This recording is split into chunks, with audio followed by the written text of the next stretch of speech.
Por causa de alguns gestos e palavras de Bolsonaro e grandes empresários apoiadores do seu governo, diante dessa epidemia de coronavírus que estamos vivendo, relativizando a gravidade da doença, também o número de mortes das pessoas em grupo de risco, começou a circular pelas redes sociais algumas mensagens dizendo que o Brasil havia ativado o modo do Estado suicidário, comum a regimes fascistas. Vamos entender o que significa esse conceito de Estado suicidário?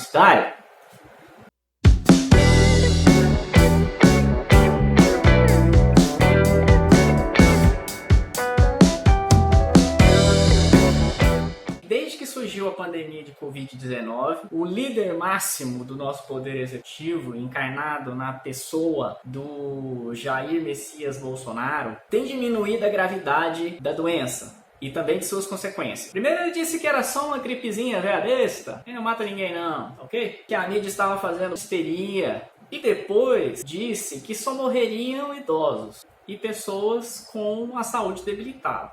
Uma das últimas declarações, Bolsonaro disse que esperava que o Brasil retornasse à normalidade e que encarássemos o vírus como se fosse uma guerra. E que também não fôssemos covardes. Ou seja, aceitou tranquilamente expor seu próprio povo à morte, já que numa guerra o que acontece é que as pessoas morrem. Daí apareceram os bastiões da economia, embaixadores da locomotiva fumegante que nunca pode parar. Um deles disse na época que 12 mil mortes não era nada e que estava mais preocupado com a nossa economia. Um outro falou que era contra a limitação do comércio, porque, bem, a locomotiva não pode parar. E ainda teve um outro que falou o seguinte, que era melhor você pegar o vírus do que ficar desempregado. Bacana, senhores. É melhor você, trabalhador, morrer do que eu, grande empresário, perder parte do meu capital. Parece uma peça de ficção escrita por um comunista, mas foi só uma declaração que ele deu para o site de notícias UOL.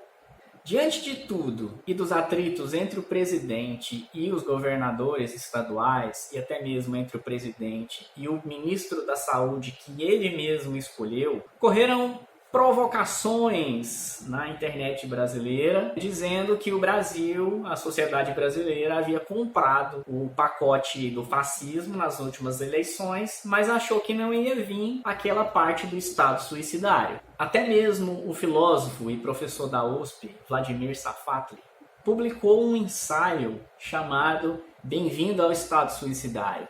Nesse ensaio, o Safatli atribui esse conceito a Paul Virilio, um urbanista francês que morreu recentemente. Não foi de coronavírus não. Safatli propõe que o que estamos experimentando agora, aliás, o que nós estamos sendo experimentados, é o novo estágio do modelo de governo neoliberal. Não se trata, portanto, do que as populações negras, pobres e indígenas já conhecem.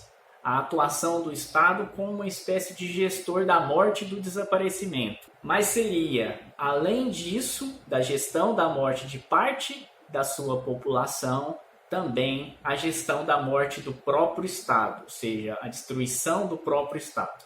E daí ele diz que esse Estado só apareceu uma vez na história, Estado nazista. É uma forma do fascismo em sua máxima potência. Bom, o Safatli continua o seu ensaio apresentando particularidades da nossa história e também da nossa atualidade. Fica aí a recomendação de leitura.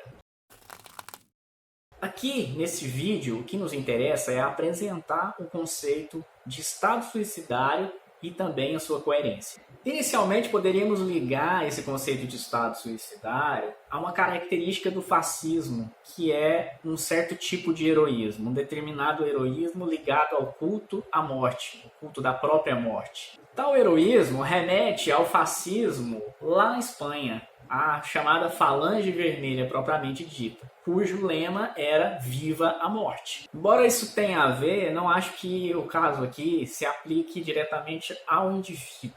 Não é o indivíduo que é suicida, é o Estado que é suicida. Ou é o Estado que é suicidário. E já que Safatli atribui esse conceito de Estado suicidário ao urbanista e filósofo Paul Virilio, vamos até ele. A obra mencionada se chama A Insegurança do Território, publicada em 1976 na França. Já de cara, no primeiro capítulo, Estado suicida. Temos aqui uma primeira divergência, já que suicida significa a pessoa que levou adiante o ato de tirar a própria vida de maneira deliberada, e suicidário seria uma tendência para cometer tal ato.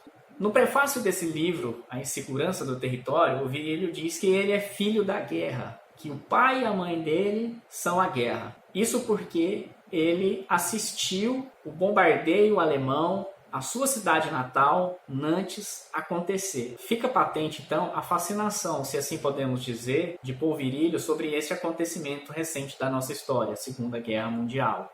Agora, infelizmente, eu vou ter que cortar o barato. O conceito de Estado suicida não foi criado para descrever o nazismo. Não. É muito mais complexo. O caso do nazismo foi apenas a manifestação máxima de um Estado suicida. O Estado suicida é uma característica de todos os Estados cuja civilização tem como elementos principais o desenvolvimento técnico e o progresso, incluindo o uso da tecnologia, dos aparatos militares, ou seja, Estado suicida seriam todos aqueles do modelo político-econômico, inclusive que vivemos atualmente. São os estados de vigilância e as neuroses que essas vigilâncias extremadas criam, são os estados de previdência, e ele é suicida na medida em que estamos exaurindo todos os recursos naturais, na medida em que vivemos para o consumismo, em que aceitamos a obsolescência programada, nos multiplicamos exponencialmente para atender um mercado mundial.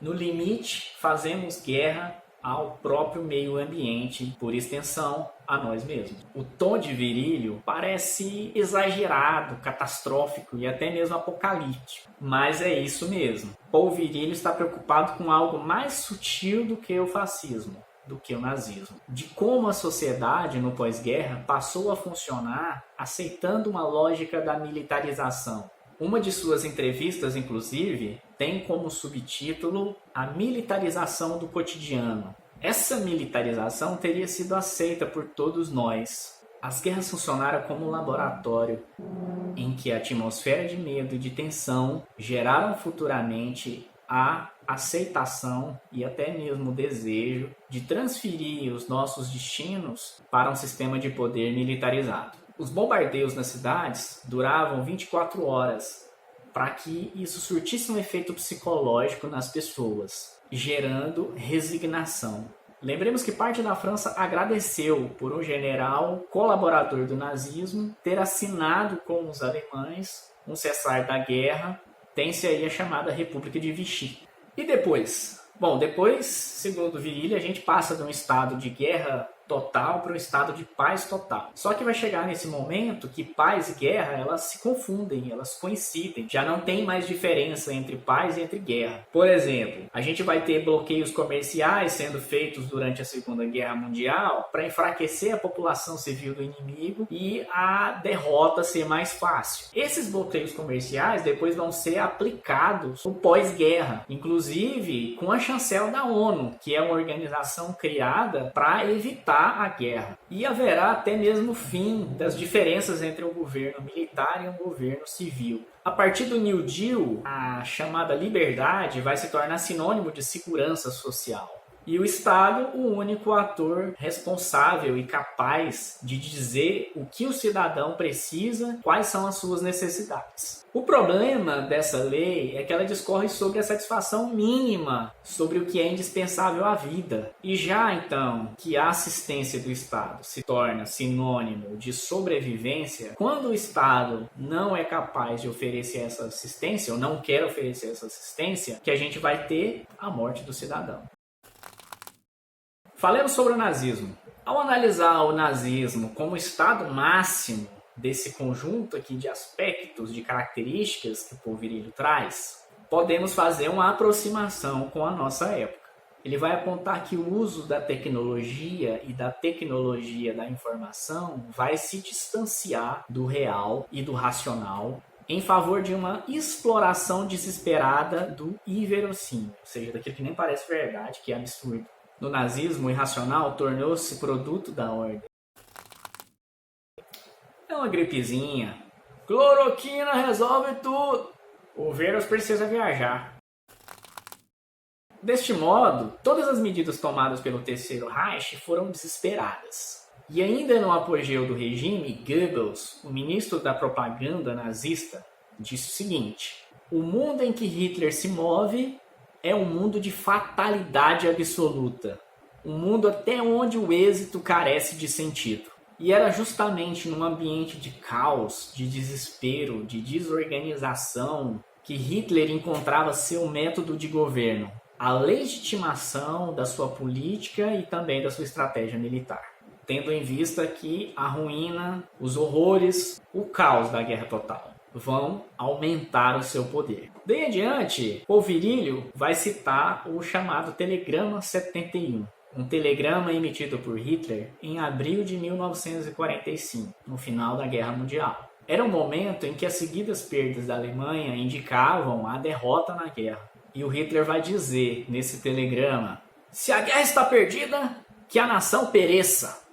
Ou Ramos. O líder nazista aqui ordena que o exército alemão destrua as próprias condições de existência do seu povo, aniquilando os últimos recursos do seu habitat e as reservas civis que restavam. Água potável, combustível, alimentos, etc. Nas palavras de Paul Virilio, este ato constitui o desenlace natural da política de retirada dialética daquele homem, que antes havia escrito: a ideia de proteção atormenta e preenche a vida. O mecanismo instituinte entre o homem e seu meio ambiente aponta em seguida a supressão radical dessa oposição.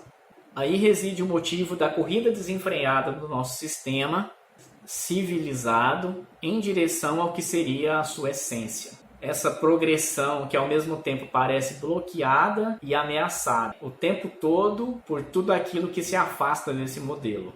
E que modelo seria esse? O do desenvolvimento. Sartre provavelmente retirou essa ideia dos filósofos franceses Gilles Deleuze e Félix Guattari. Na obra Mil Platôs, volume 3, para ser mais específico, o Deleuze e o Guattari eles vão apresentar esse conceito de estado suicidário e inclusive vão citar o Paul Virilio. Talvez valha a pena mencionar que Deleuze e Guattari façam uma filosofia diferente aí da tradição aristotélica, mas fica aí patente que houve um deslocamento do significado do que escreveu o urbanista Paul Virilio em A Insegurança do Território, que é justamente o livro que eles também citam. E aí, você já sabe, Sartre bebeu nessa fonte e por isso utilizou. Um desses pensadores que utiliza o conceito de estado suicida é o francês Michel Foucault, para a gente pensar também o conceito de estado suicidário, mas isso eu farei no próximo vídeo. Se você gostou, dá like no vídeo, se inscreve no nosso canal, compartilha com os seus amigos, com os seus colegas, para ajudar o nosso canal aqui a crescer. Valeu demais e até a próxima!